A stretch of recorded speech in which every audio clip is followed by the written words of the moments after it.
I just want to take you back to the last question. I want to finish on that.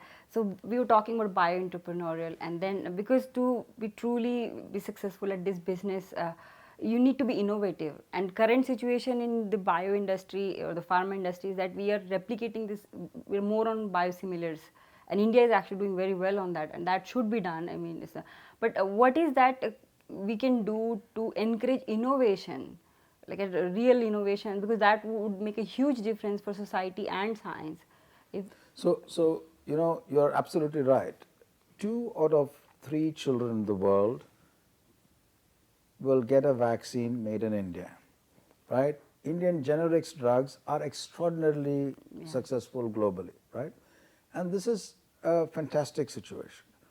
You as scientists in your laboratory are terrific in doing your science. You understand every aspect of vaccines, drug discovery, computational biology, and so on. Your question is that much of the generics, the biosimilars, the vaccine industry is relying on innovation and entrepreneurship, which came in other contexts, right? What do we do about having more of that in our context, right? And this is a problem. It's very true, because the carpet can be pulled from under your feet unless you're innovative. yes, Right? But keep in mind that the solution to this problem needs to come by staying calm and doing the right thing. The kind of investment which you see in these areas in the West are several thousand-fold more than what we are doing, right? If we compare ourselves with China, China has had a double-digit growth for 3 decades, right? So comparisons, why can't we be like this or like that and we do that? All of that is useful, but that is flaying your hands in despair at the problem and not solving it. The solution is actually staring at us. It's simple. It's not that difficult, right? It is, we have the tools today to look at any problem in biology and examine data. That is not enough. That combined with the domain and knowledge of the specific area, whether it's the microbiome or the soil microbiology or drug discovery, is an enormously important knowledge-driven enterprise which requires this combination of being a quantitative biologist of quality, but importantly also being a biologist of quality, right? Yes. That training to scale can be done each year, more and more, in a 5-year period. This is the kind of demand which is there for people with this quality training, both as employees in companies, in academia, and as drivers of innovation, which is fantastic. And this is where young people can excel, right? So we actually have in our hands the solution to being innovative by expanding from the level of the government, training programs in a big way, and we're trying to do that. But the private sector needs to push that, and we will push that, because that kind of scaling, given the number of young people, is enormous. That needs to be done. And I think our institutional culture also needs to do that. As biologists, we need to get more quantitative. We need to be able to analyze data, which we get, not outsource even locally the analysis of big data, but actually do it ourselves, train more people to do that, and it's a very exciting area. I wish I could get going to that kind of stuff. So I think the short answer is, as this happens and as our regulatory environment changes, you're going to see a dramatic change. I really hope so, but I think we will see the change, because the rate of change of this area is enormous. The opportunities are enormous. We have quality people, and this kind of a communication about that opportunity will actually change things. So do you think it might sorry, it might help if because for instance, where we're sitting here right now in ICGB, it's so close to many institutes. IIT is just next door, NII, NIPGR. So do you think there can be a national cluster kind of a concept where अरे national cluster छोड़िए, बगल के दीवार को पहले तोड़िए, तोड़ना चाहिए ना. NII और NIPGR के बीच में दीवार क्यों है?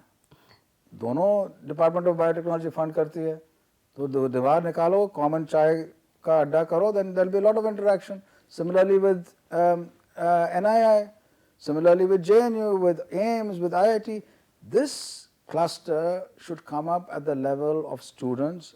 You should have a demand for a common graduate program. गलती से आपने प्लांट बायोलॉजी में आ गए, आपको इम्यूनोलॉजी पसंद है, वहाँ जाके कोर्स क्यों नहीं कर सकते, वहाँ जाके उनसे बात क्यों नहीं कर सकते, और आप शिफ्ट क्यों नहीं कर सकते, right? You can have standards for shifting, ways of shifting, you can do that and vice versa. कोई immunologist NIA में आया, she wants to come to NIPGR, no problem, or with ICGB in other places. So this is an opportunity where there should be a push, bottom up, middle up, top down, everything. ICGB has got a particular responsibility and opportunity here. You are the window to the world. This ecosystem you should link with Trieste, with South Africa, with all the ICGB countries, and say, I don't care whether I'm a student here. You know, I want the students from Trieste to come here and I want to go there. Push that kind of interaction. So these really are solutions which we should stop just ideating as possibilities, but actually save time every day to push in our ecosystem. And it can be, this ecosystem in Delhi can show the lead, and because there's so much quality in silos. Remember, silos are not unimportant. Silos give you the opportunity to create your culture, your values, and your depth. But silos will be of no impact if your quality, your depth, and your culture is a well-kept secret. It has to be porous and interactive. So your quality right now should not be a well-kept secret from the neighboring institute. There should be a porous membrane which goes across. Keeping in mind that your different institutions, different reporting structures, all that is fine, right? That's the administrative part. But also from the view of sharing material resources, facilities, that's also fine. But those are all, you know, material matters. Intellectually, the amount of value you get by working together is enormous. That's something we should. I see another advantage, because if you mix, I mean, if the student it can be a fluid and can move from lab to lab, it could actually make the labs more competitive, that you would like not to lose your student or, you know, gain a better student. Yeah, absolutely. I mean, there should be, right now, in many contexts, we have excellent laboratories, we do internationally competitive work. But there's a tendency for us to be satisfied, some of us, not all of us, to be satisfied in doing better than our neighbor locally. Yeah, that is, you know, top journals, top papers come out in your field every day. But your envy is more if your neighbor publishes a top paper. Yeah. But there are no shortage of top papers which come out in journals everywhere, right? But you can convert that envy into actually helping that person both ways, so that you take pride in a broader ecosystem. And I think that's fantastic, and we should do that. That's some push which we should do. Actually, sorry, but there is another thing, that because one could also argue that too many institutes are clustering and mushrooming around areas or whatever. But do you also see that way, that maybe universities are taking a hit in this situation, that we are more focused on institutes rather than universities, because they could also benefit with similar ideas. Why not a student go from institute and go to university? You know, university why, or well, move well, from. I must say, that's why I said constantly that include, I should have mentioned the South Campus also of Delhi University, include that, include JNU, include IIT in this ecosystem, right? But still, if you include all these in the South Delhi ecosystem, Delhi is special, right? Your question is important. What about Allahabad, right? What about Aligarh? What about Banaras? What about Baroda? What about Madurai? You know, what about Shillong, right? How are those ecosystems likely to change? Now, we must be careful in a false dichotomy, right? Those will not, we can do as geneticists a deletion assay and ask, if you didn't have these research institutes, right, would the university system be better, right? And the answer, quite honestly, is the complexities of the university system, very frankly, are substantially self-inflicted. It may be that 30, 40, 50 years ago, the statement that research institutions depleted universities was valid. Today, that much water has flown under that bridge, and the complexities of each university environment are largely its own creation, right? We say, appointments should not have interference, but that's because we have not taken charge of the quality of appointments. We've done bad things over decades. Others try to come in and step in. When we take, supposing there are, one position available and there are 4 good people, 3 good people will not get a job. The fact that 3 good people have not got a job is considered, something offensive and wrong, right? We don't understand that life is unfair, but it can be just, right? Justice says that you have to choose one person by a certain process. It's unfair because 3 good people don't get the job. That's the way it is. So we have created problems in our ecosystem, but we can solve them too, right? And that's, of course, difficult. So your question is very important. Having created all these difficulties, how do you actually solve them? It's not correct to say, you have created those difficulties, so you solve them, right? We have to help to solve them. One way agencies from the outside, you in institutions, can help is to slice through the bureaucracy and the difficulties of university context and start programs there which are extraordinarily different and have the potential for rescuing the university environment, given their bureaucracy and their difficulties and so on. So supposing for this arbitrarily you were to choose Allahabad University, and you were to say, in Allahabad University now, I will work with them to start an integrated BSc MSc program which has a quality laboratory there and uses the best lectures available on YouTube. iBiology is fantastic. iBiology lectures will be accessible there, but I will send, researchers from these institutions there to analyze those lectures, interpret them so that you're getting the best lectures in the world over there, but that's actually being interpreted. You could do this in Allahabad, you could do it in Aligarh, you could do it in BHU, in Patna University, at various places. And you combine a quality interactive wet laboratory experience with quality handling of big data.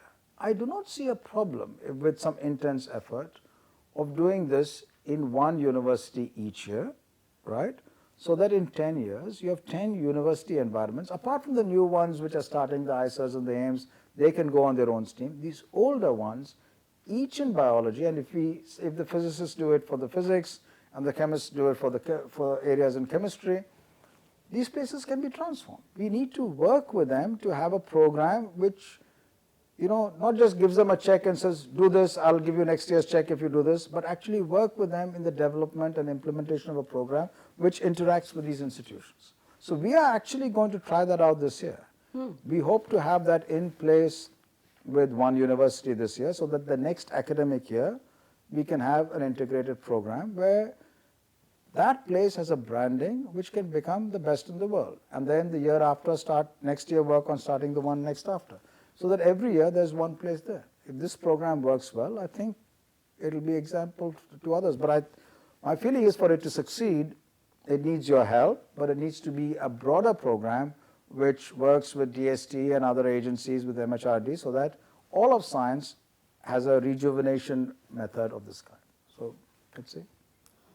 But to me, seems like when it comes for certain topics, universities and institutes probably bug you with equal intensity when they want to know why our fellowships grants are not showing up on time. So where is the bottleneck? And what is your?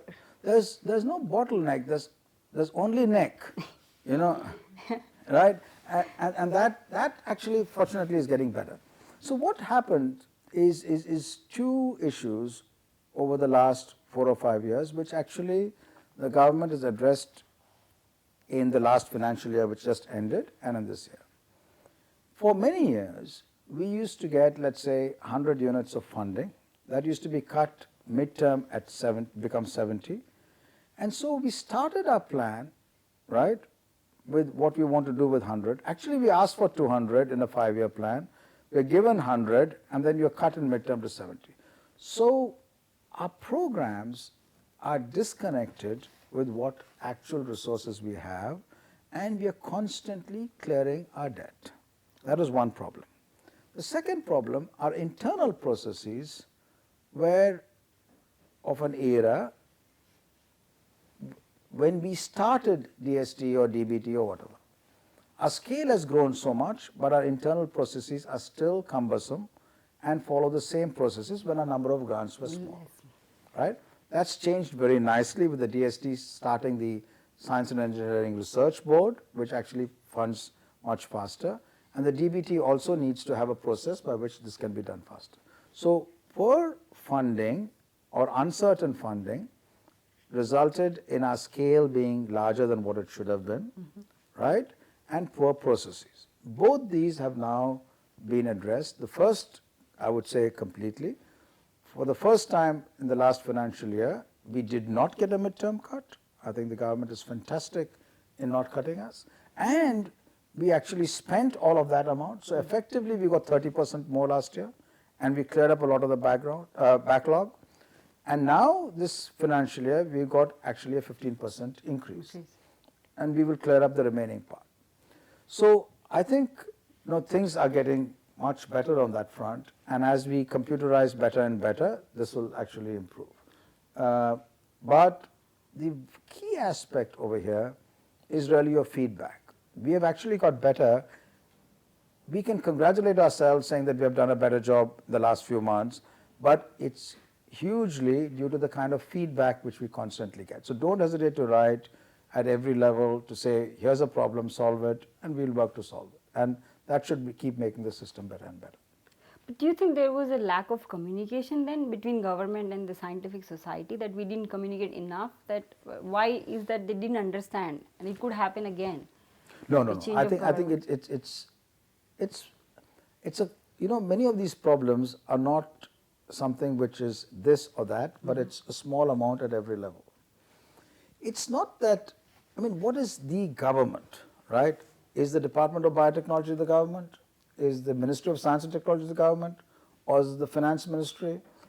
We have a tendency within government to say, I did everything I wanted, but the Finance Ministry didn't give me money or gave me money. That kind of a viewpoint is not correct from your perspective. To you, getting your grant on time is important. It doesn't matter whether it comes from our ministry or some other ministry, or I've done my job and someone else has. So the government has actually very nicely and correctly moved away from an attitude, at least the DBT certainly has, and I know that many of my colleagues in other departments have, from passing the buck to another department. I don't care whether the delay is because of me or some other department or whatever. It's my responsibility. I'm communicating with you. And that attitudinal change is very important and helpful. And with that, I hope, that also has resulted in the Finance Ministry and everyone else being very helpful. I think the Finance Ministry in very difficult times, when they've cut budgets of many ministries, have actually not cut the science budget. And that's a very, very positive sign. They've actually embarked on many projects which will strengthen, bolster basic science and application. So we must be very positive and, grateful to the people of India that they're supporting science in difficult situations. And I think that should also, doesn't detract from our improving our processes, we must do that, but we must actually make sure that, we function in a manner which uses these resources well.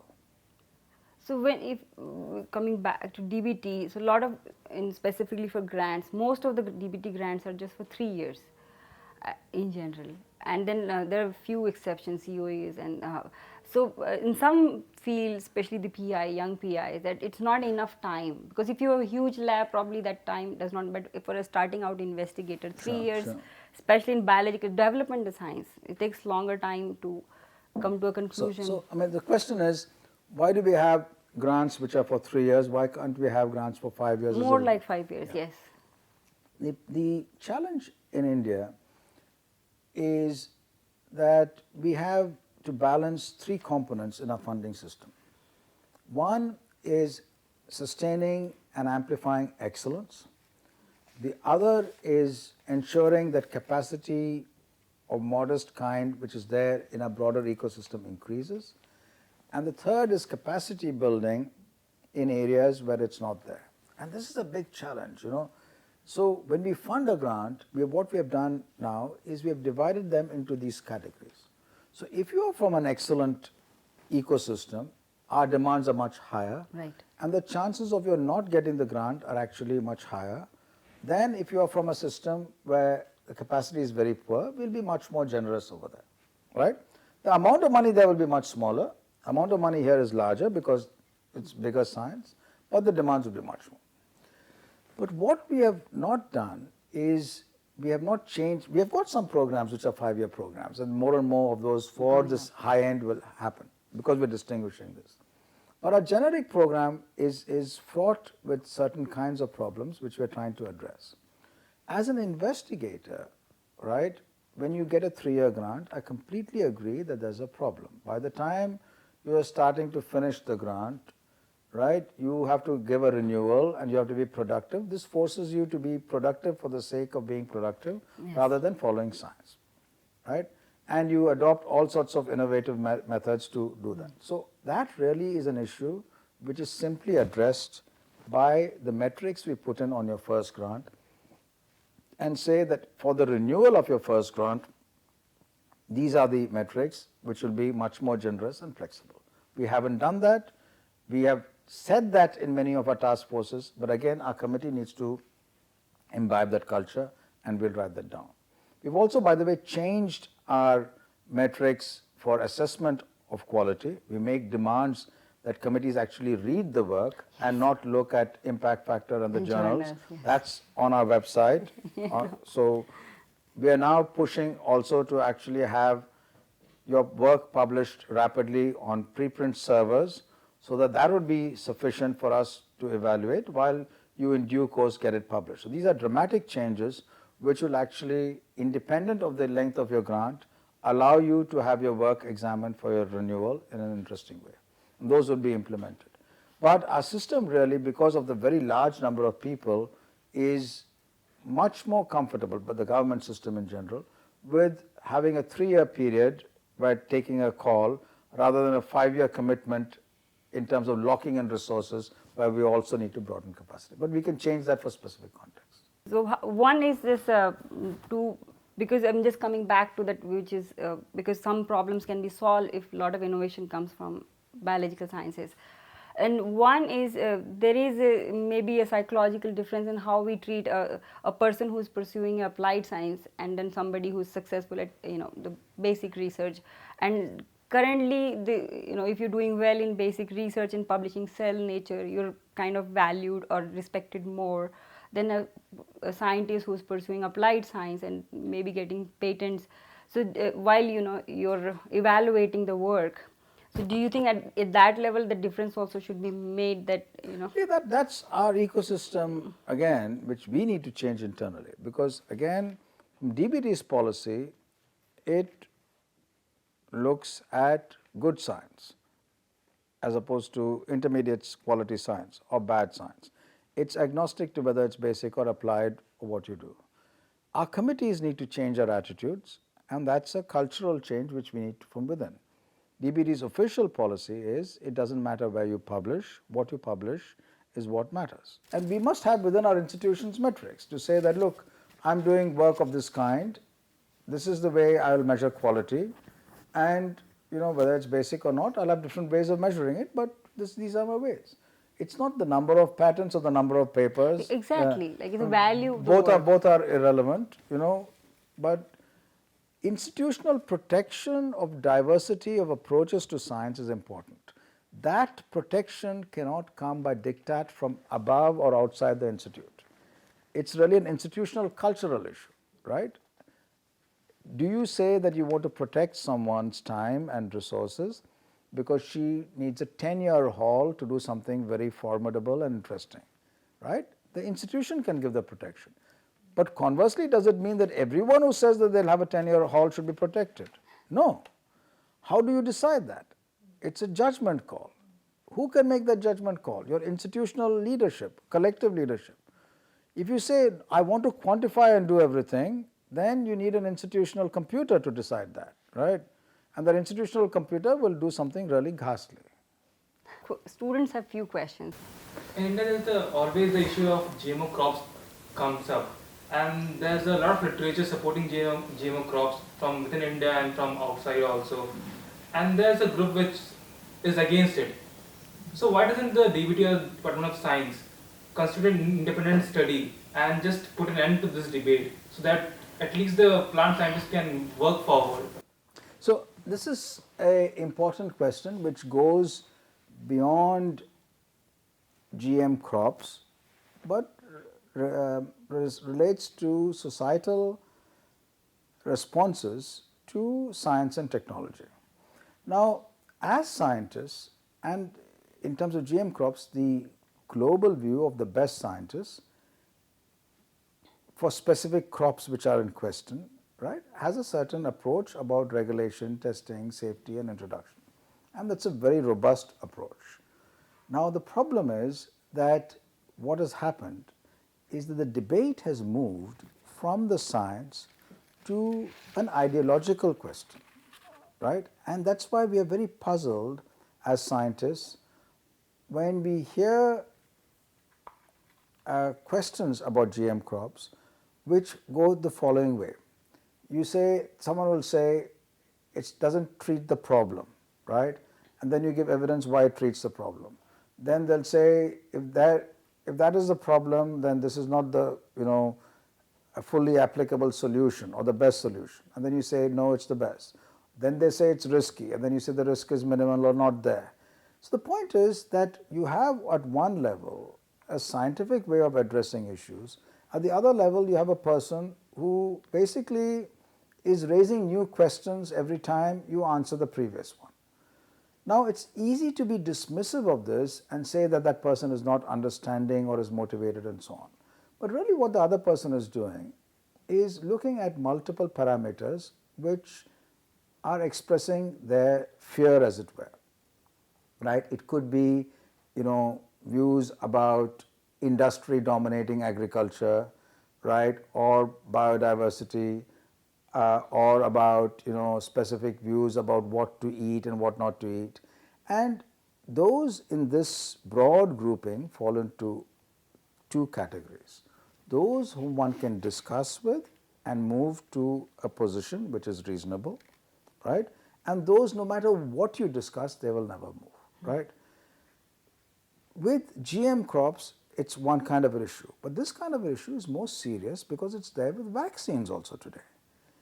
100,000 kids might die of a disease which is vaccine preventable, and you have anti-vaccine lobbyists, typically starting from rich countries, who don't know the nature of this problem and its impact in poor countries, and they will say, this disease doesn't exist. If it exists, a vaccine cannot treat it. If a vaccine can treat it, it's not this vaccine. If it's this vaccine, then it has side effects. If the side effects are not there, it's a multinational agenda, and if none of this is true, you will not be able to implement it in your ecosystem because your ecosystem is not good at implementing. And this is, it costs lives every year. Yes. It amounts effectively to killing people if you don't introduce vaccines which you can introduce. So we have a challenge at one level to bring in people who can be convinced, who are in the penumbra, into the light and say, look, this is the logic, and we will listen very carefully to any serious concerns and modulate our processes and programs to make sure they're effective. That's an important debate. But we cannot, as a poor country, have every individual having a veto over any decision which saves lives and improves food security. And these two things we must distinguish. So the debate is important, it must continue, it will not end by diktat, but at some point we must take decisions. I must say here that the government has been extraordinarily good in introducing 4 new vaccines 2 years ago into the immunization program. The rotavirus vaccine now has gone into the public immunization, more will come in. Our committees now are actually taking decisions, right? And similarly on the GM issue, we have been having debates and there's better decision making happening. And I think you will see more of that to cut a long story short, but I think it's really important that we debate where debate is needed, but we also don't have the debate infinitely long. Yeah, so I wanted to ask you that in the West there's a culture of having private funding come into research. It can be basically to the institute directly also. There are fundraiser meetups. We do not have this culture in India, and please correct me if I'm wrong, except for a few foundations which are there. Now, is it because we are not communicating our science to the rich, or is it that we should, I mean, what could be done to do this? Because we are always in dearth of money to do good science. Yeah. So I would say, there are three different issues here. One, it's true that there's not enough philanthropy coming into science in India, and I'll come to the exceptions and how it's changing. But there's also not enough industry research in industry, right? Yes. Forget about philanthropy or collaborative research. It's for the direct benefit of industry. Both these are changing, but not fast enough. We have, for example, many people who have funded large projects more recently. Chris Gopalakrishnan has partnered with his foundation and the DBT to support a major program at NIMHANS and InSTEM on brain stem cells. He has funded a major program at the Indian Institute of Science for brain development. That's his focus. There's other philanthropy which has happened, I know of, in Bangalore significantly. The Pune region is pushing in a new way. Just this morning I came in a discussion where there were private philanthropists looking at investing in a big way in cancer, and earlier a few days ago in TB. So this is going to change a lot. But what we need to do in our institutional context, in a place again like this cluster of institutions in Delhi, is be more forthright in going to philanthropy nationally and globally for support, right? We have done that at an individual level. I'm working on X, so I will be in touch for this program with something, and that's more for my science. As an institutional push, that needs to happen, and that will happen only if we go as an ecosystem, and and not say I need resources for ICGB, doesn't sell that much. But if you say I need resources to address this important question, diabetes or cardiovascular disease or basic science, origin of life or whatever, then as an ecosystem, if we go, we have more impact, and I think we can do that. The conferences should be more of people is to scientists and not just among scientists. That's a very important point. One of the programs we started last year with DBT and other research funding agencies is that scientists in our research institutes go to schools and colleges and interact with them. It's called the Shiksha Setu program, and that's been driven, and the National Institute of Immunology has actually done a great job of that, and other places are also doing it. In a similar manner, we want to start this year a program by which scientists go and meet with farmers, and farmers come to our institutions. Yes. Not because to solve a problem or that we know anything better than the farmers do about their context, but at least to actually have a connect which can give us brilliant ideas on what to do and perhaps help, right? And this is the kind of program which we'll push this year. So these interactions actually help us better in understanding both what to do in terms of science, but also conveying to others about getting resources for that. But just to add to Nimi, can we actively, because like in West they have Alumni Association, so not just rich. If everybody who feels like contributing, Absolutely. how about small? So that, many colleges which have large alumni pool have started doing that. I know, for example, IIT Bombay does that in a big way, IIT Kanpur does that. Our research institute pools are much smaller, and the numbers are small, but I know that some institutions now very recently, like ICGB, had an alumni meet, and their definition of alumnus is very broad, right? If you've actually worked in the institute for a few months, you're an alumnus. Yeah, and that way they have a large pool. But yeah, alumni are very, very I feel the retired scientists, everybody who feels for science. Also, if you have constant interactions with alumni, it also feeds back into the institutional ecosystem to treat everyone better, because usually the most unproductive and difficult student or postdoc becomes the richest person 10 years later, you know. So you're forced to be nice to everyone because you never know, she might become a billionaire very soon. Is there an ideal age for doing PhD or as a student? Because there are, as you said, there are a lot of hurdles which everyone will face. Second one, you said that most of the work which can be done now can be done in a collaborative way, and so you can pick up the problems which are in any part of the world, and you can work on that, and you will get. There will be no dearth of any funding or whatever things. But isn't it more practical for a resource-trained country like India to work on the problems of this developing nation rather than to work on the problems which have evolved somewhere? So the first question, is there an ideal age to start a PhD program and so on? I mean, the PhD is an unfortunate requirement for you to go to the next step and get a job and so on. You know, ideally, whether you're doing basic or applied science, beyond your college degree and your courses and so on which you have, the PhD is a byproduct, right? And you must have the flexibility of coming and doing a PhD whenever. In a relatively poor country, you put age barriers for all sorts of reasons, but really in an ideal world they shouldn't be there, and the richer countries don't have that kind of barrier. There used to be a professor here at IIT Delhi, Sujay Guha, many years ago in biomedical engineering, and after he joined as a faculty member, because there wasn't an age limit at that time to apply for an MBBS program, he applied and joined All India Institute for his MBBS. And he then did his MBBS then, and wonderful. Now you could argue that here's a poor country, here's a professor who's doing research, why do you want to give him a medical seat which can go to a person who wants to be a doctor? So that resource issue comes up there. Now the other matter about for a poor country, I said that you must choose problems which are exciting problems from anywhere in the world, but you must also define problems from our context which become exciting problems for everywhere in the world, right? So that's one clarification.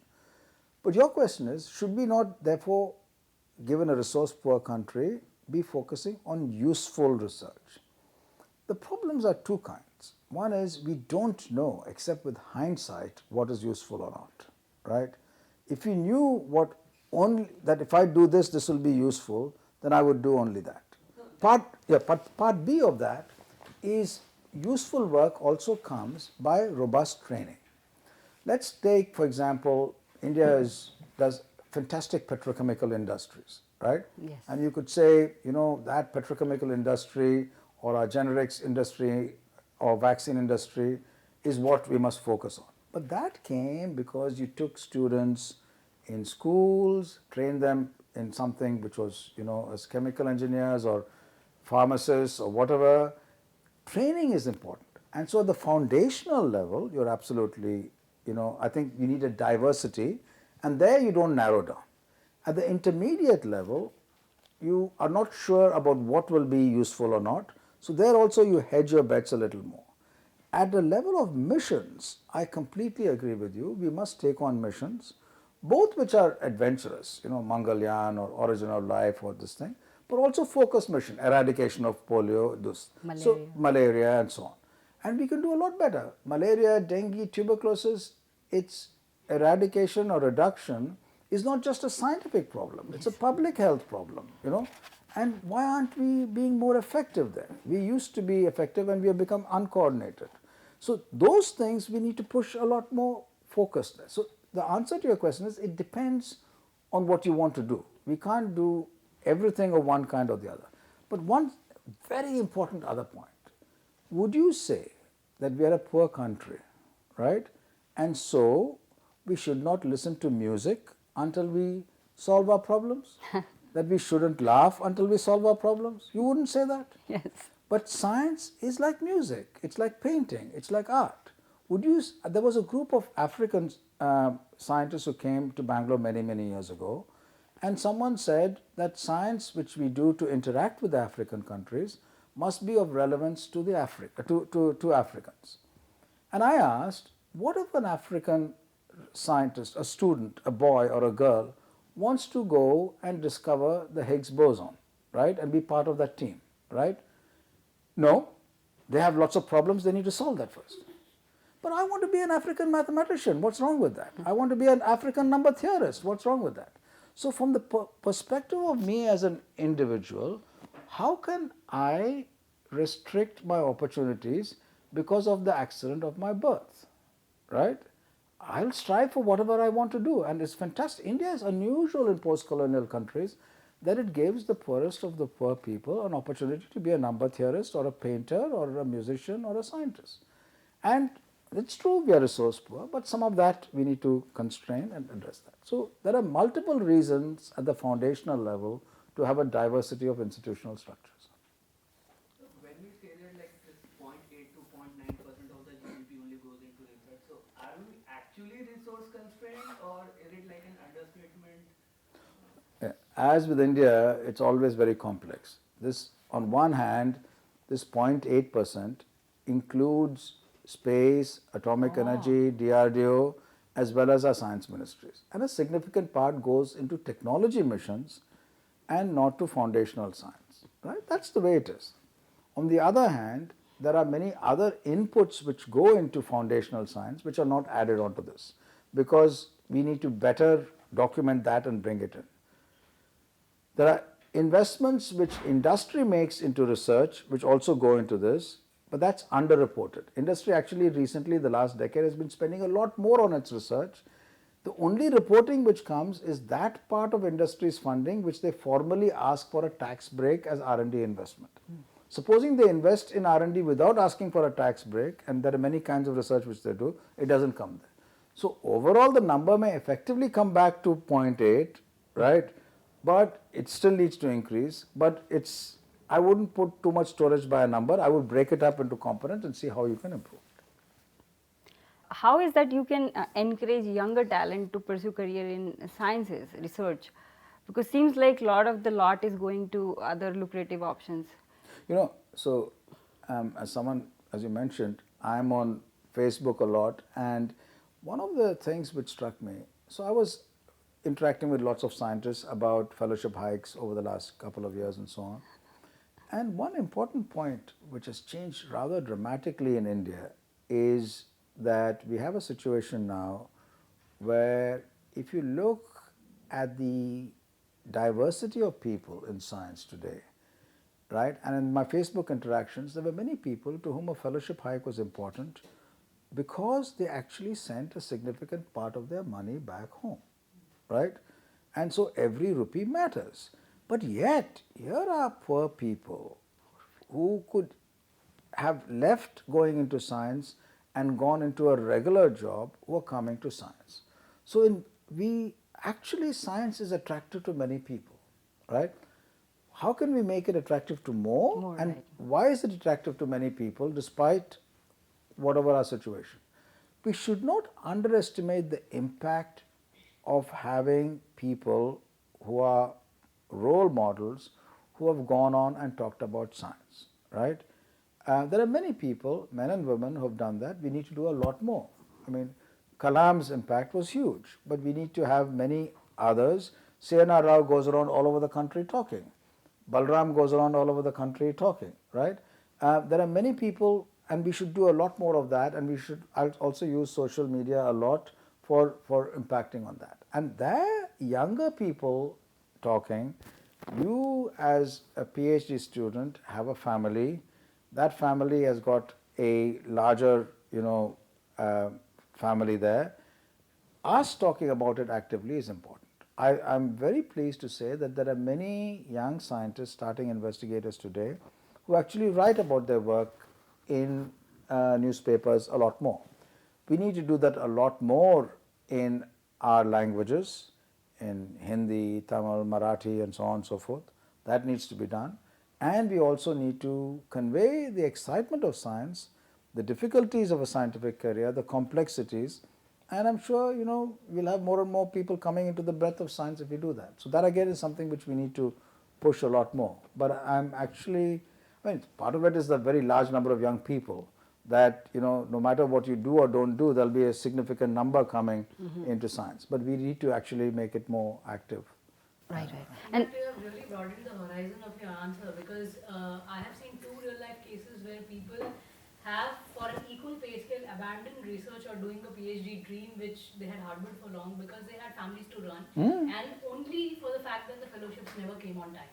Had the same fellowship been coming on time, he would have been able to feed his family, because the reality is you have mouths to feed, families to take care of. Absolutely, and this is again an issue which is, particularly important for keeping women in the career pipeline, because all said and done, we talk about PhD fellowships and postdoctoral fellowships as fellowships, but these are adults who have responsibilities, and we really must. We're a poor country, but we need to ramp this up constantly and make it efficient. Otherwise, we're losing people from the pipeline. And particularly, no matter how equal societies are in terms of gender responsibilities, the fact is they are still not equal in the taking up of those responsibilities by individuals. Women get an unfair and disproportionate burden of family responsibilities, even in societies which are supposedly gender balanced in terms of equality. Forget about those where there's a discriminatory situation. In that situation, it's very important that we address this issue of fellowships and they're coming on time and amplifying that. And that's a responsibility which funding agencies need to see more and more, and not view that as a file. It's a challenge, We have only a certain number of fellowships. We would like to broaden it, and we're unable to do that. That's one problem. But those which we have, we must actually administer better. here with just one final question. How is that you are able to do so much? How is that you're able to handle so many responsibilities, do well, and what is the secret of your time management? So first of all, I should say I should be a lot more efficient. I get distracted a lot more easily. I should focus on getting something done. Now you're making all the so-called advice I gave you, I should follow myself. so that's important, and there's a lot to improve. But really, it's a question. We have what we have in terms of our capabilities and our team and so on, and all of us have strengths and weaknesses. And I think we can do a lot better if we are inclusive and appreciate each other's weaknesses and work for each other. Right? As long as it doesn't matter who gets the credit, incredible stuff can be done. The moment we worry about ourselves, we will fail about our own successes. This may be true in other societies that you can strive for yourself and do a great job and so on. For us, you pointed out us being resource poor. I think for at least for the next foreseeable few decades, if we worry about each other, we are a lot better off as individuals. And I think that's something which we should constantly strive to do. It's difficult. We all have our stresses and strains and our problems and our ambitions. All of that is fine. But given your personal ambitions, some quality time to worry about your neighbor is not a bad thing. This country has given enormously to us. It gives us the luxury of doing whatever we please without any questions asked and being paid for that. Yes. Right? I've been paid to kill flies. This is a poor country, right? So shouldn't we be giving back? Yes, absolutely. With that, we'll really like to thank you very much. I hope you liked our candid conversation with Dr. VijayRaghavan. Thank you so much for your time. Please like us, subscribe us on YouTube.